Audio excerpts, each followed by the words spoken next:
Joining us now is Adrian Wooldridge. She's the political editor and columnist at The Economist and author of 7 books. His latest book is titled The Wake-Up Call: Why the Pandemic Has Exposed the Weakness of the West and How to Fix It. Adrian, very good afternoon to you. Thanks so much for joining us.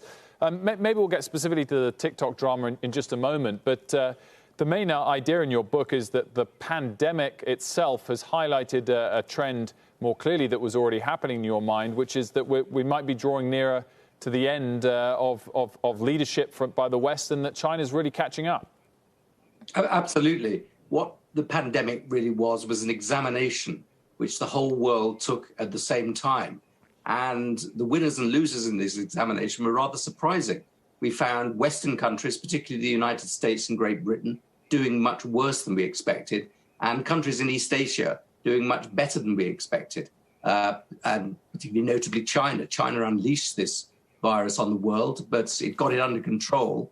And now we see very substantial, very significant differences in death rates between East Asia and the West. I think we were talking, your news item earlier was talking about New York. I think New York's had 20,000 people who have died of COVID. Seoul, which is actually a slightly bigger city than New York, has had about 50 people die of COVID.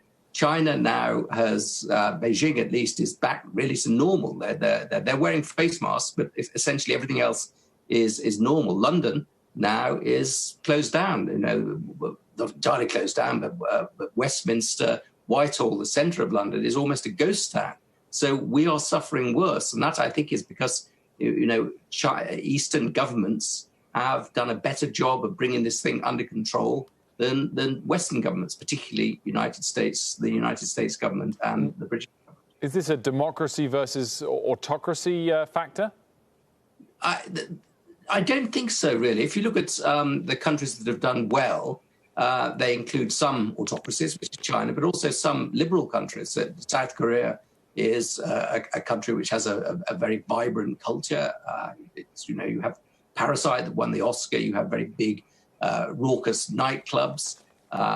You have, a culture of individualism there. So I don't think that is the thing. I think the thing that really differentiates countries that have succeeded from those that have failed is government capacity, state capacity. Countries that have really invested in and value the ability of their governments to deliver public services have done better. Those that have neglected that thing have done worse. And I'm afraid the United States and Great Britain seem to be very high on the list of countries which have rather dysfunctional governments at the moment. But I would argue, Adrian, as far as the outcome of this, it's going to be the ingenuity of American pharmaceutical companies that is really going to help us lead the way out. If you look at the major producers of a vaccine, and Western as well, a lot of partnerships between the U.S. and Europe, the vaccines, the treatments, so some of the technological advances on testing, while we weren't the first to that, it appears that we're the best at that. And that's what the world is going to need ultimately. And we can assert our leadership that way in the United States. I'd add Britain and Oxford to that, which are really for sure doing incredibly well at this. I think it may well be the case that when it comes to innovation, when it comes to getting the vaccine, it will be our innovative edge which wins out there. But it's a great pity that we've had to get through so much misery and so many unnecessary deaths in order to assert our ability to be innovative. You could be both innovative and also have governments that work. Let's not, we argue in this book, this should be a wake-up call.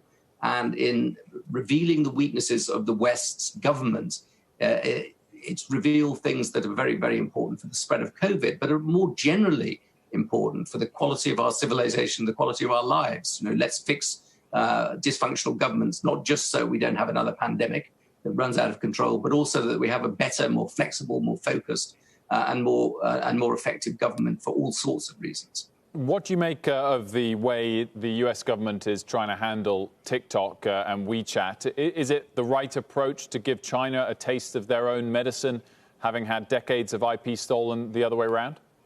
I think that I rather sympathise with the United States on that. I think that China, since becoming a full member of the WTO, has stolen. It has broken the rules. And I think pushing back against China is absolutely right on the relative merits of TikTok. I'm not absolutely an expert on, but the general strategy to be suspicious and to play hardball against people who have systematically raided and stolen, are continuing to raid and steal our IPs is absolutely the right thing to do.